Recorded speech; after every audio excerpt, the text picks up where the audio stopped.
ಧನ್ಯವಾದ ಹೇಳಲಿಕ್ಕೆ ಇಷ್ಟಪಡ್ತೀನಿ. ಯಾಕೆಂದರೆ ನಾವು ಮಾಜಿಗಳಾದ್ಮೇಲೆ ಎಲ್ಲರೂ ಮರೆತುಬಿಡ್ತಾರೆ, ಆದರೆ ಇವರಿಬ್ಬರು ನಮ್ಮನ್ನು ಮರೀದಿರ ಕರಿತಿದ್ದಾರೆ. ಯಾಕೆಂದರೆ ಇಲ್ಲಿರ್ತಕ್ಕಂಥ ಶಾಲೆಗಳವರು ನಾವು ಅಧಿಕಾರದಲ್ಲಿದ್ದಾಗ ಎಲ್ಲರೂ ಕರಿತಿದ್ರು, ಈಗ ಎಲ್ಲರೂ ಮರೆತುಬಿಟ್ಟಿದ್ದಾರೆ. ಆದರೆ ಇವರಿಬ್ಬರು ಮಾತ್ರ ನಮ್ಮನ್ನು ಮರೀದಿರ ಕರಿತಿದ್ದಾರೆ. ನಿಜವಾಗ್ಲೂ ಅವ್ರಿಗೆ ಧನ್ಯವಾದ ಹೇಳ್ತೀನಿ.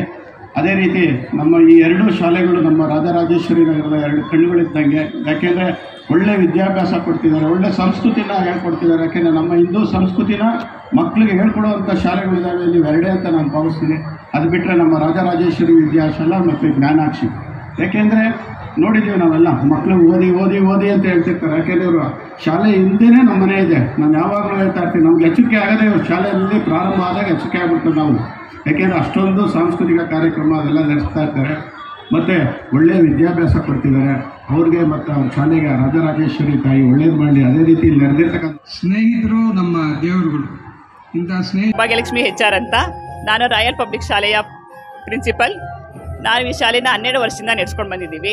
ಇವಾಗ 430 ಜನ ಮಕ್ಕಳಿದ್ದಾರೆ. ಸೊ ಫಸ್ಟು ಸೆಕೆಂಡ್ ಎಲ್ಲ ವರ್ಷದಲ್ಲೂ 10th ಮಕ್ಕಳು ಔಟ್ ಆಫ್ ಔಟ್ ತೊಗೊಂಡಿದ್ದಾರೆ. ನಾವು ನಮ್ಮ ಕೈಲಿ ಆದಷ್ಟು ಮಕ್ಕಳಿಗೆ ಕಡಿಮೆ ಪ್ರೈಸಲ್ಲಿ ಚೆನ್ನಾಗಿ ಓದಿಸ್ಬೇಕು ಅನ್ನೋಂಥ ಕಾರಣದಿಂದ ನಾವು ಶಾಲೆ ಓಪನ್ ಮಾಡಿದ್ದೀವಿ. ಇವಾಗ 430 ಜನ ಮಕ್ಕಳಿದ್ದಾರೆ. ನಾವು ಶಾಲೆ ಶುರು ಮಾಡಿದಾಗ 60 ಜನ ಮಕ್ಕಳಿದ್ರು. ನಮ್ಮ ಸ್ಕೂಲ್ ಬಂದುಬಿಟ್ಟು ಚನ್ನಚಂದ್ರ ರಾಜರಾಜೇಶ್ವರಿ ನಗರದಲ್ಲಿದೆ. ಸೊ ಆದಷ್ಟು ಯಾವ ಮಕ್ಕಳಿಗೆ ಒಳ್ಳೆ ಎಜುಕೇಷನ್ ಬೇಕು ಅನಿಸುತ್ತೆ, ನಿಮ್ಮ ಕೈಲಿ ಆದಷ್ಟು ಓದಿಸೋಕ್ಕಾಗಲ್ಲ ಅಂತಂದರೆ ಕರ್ಕೊಂಡು ಬನ್ನಿ, ನಾವು ಮಕ್ಕಳನ್ನ ಓದಿಸ್ಕೊಡ್ತೀವಿ. ಫೀಸ್ ಕಟ್ಟೋಕ್ಕಾಗಲ್ಲ ಅಂತಂದ್ರೂ ಪರವಾಗಿಲ್ಲ, ಕರ್ಕೊಂಡು ಬನ್ನಿ, ನಾವು ಓದಿಸ್ಕೊಡ್ತೀವಿ. ವರ್ಷ ಇದು ಮಾಡ್ತಾ ಇರೋದ್ರಿಂದ ಖರ್ಚಾಗ್ತಾಯಿದೆ, ಬಟ್ ನಮ್ಗೆ ಅದ್ರ ಬಗ್ಗೆ ಯೋಚನೆ ಇಲ್ಲ. ನಮಗೇನಂತಂದರೆ ದೊಡ್ಡ ದೊಡ್ಡ ಸ್ಕೂಲಲ್ಲಿ ಮಕ್ಕಳಿಗೆ ದುಡ್ಡು ತೊಗೊಂಡು ಪ್ರೋಗ್ರಾಮ್ ಮಾಡಿಸ್ತಿದ್ದಾರೆ. ಬಟ್ ನಮಗೇನಂದರೆ ದುಡ್ಡು ಬರಲಿಲ್ಲ ಅನ್ನೋ ಚಿಂತೆ ಇಲ್ಲ. ನಮ್ಮ ಮಕ್ಕಳಿಗೂ ಸಹ ಎಲ್ಲ ಥರ ಸೌಲಭ್ಯನೂ ಸಿಗಬೇಕು. ಅವರಿಗೆ ಮುಂದಕ್ಕೆ ಫೀಲ್ ಆಗಬಾರ್ದು, ನಾನು ಓದಿದ ಸ್ಕೂಲ್ ಚಿಕ್ಕ ಸ್ಕೂಲು, ನಮ್ಮ ಅಪ್ಪ ಅಮ್ಮ ಓದಿಸ್ಲಿಲ್ಲ ಅನ್ನೋ ಫೀಲ್ ಆಗ್ಬಿಡ್ದು. ಅದಕ್ಕೆ ನಾವು ನಮ್ಮ ಕೈಲಿ ಆದಷ್ಟು ಎಷ್ಟು ಸಾಧ್ಯನೋ ಅಷ್ಟು ಸಾಂಸ್ಕೃತಿಕ ಕಾರ್ಯಕ್ರಮ, ಕ್ರೀಡೆ ಎಲ್ಲದನ್ನು ಮಾಡಿ ನಾವು ನಮ್ಮ ಮಕ್ಕಳಿಗೆ ಓದಿಸ್ತಾ ಇದ್ದೀವಿ. ಸೊ ಎಲ್ಲ ಮಕ್ಕಳನ್ನ ಬೇರೆ ಮಕ್ಕಳಿಗೆ ಏನೇನು ಸೌಲಭ್ಯ ಇದೋ ಅದು ನಮ್ಮ ಮಕ್ಳಿಗೆ ಸಿಗಬೇಕು ಅನ್ನೋದೇ ನಮ್ಮ ಆಸೆ. 5 ಗಂಟೆವರೆಗೂ ಮಾಡ್ತೀವಿ ಅಂತಂದ್ರೂ ಡ್ಯಾನ್ಸ್ಗೆ ಮಕ್ಕಳನ್ನ ಕಳಿಸ್ಕೊಟ್ಟಿದ್ದಾರೆ. ಮತ್ತು ಮಧ್ಯದಲ್ಲಿ ಕಳಿಸ್ಕೊಡಿ ಏನೂ ಇಲ್ಲ ನಾವು ಇವತ್ತು ಸಾಟರ್ಡೆ ಫುಲ್ ಡೇ ಮಾಡ್ತೀವಿ, ಸಂಡೇ ಮಾಡ್ತೀವಿ ಅಂದ್ರೆ ಸಂತೋಷವಾಗಿ ಕಳಿಸ್ಕೊಟ್ಟಿದ್ದಾರೆ.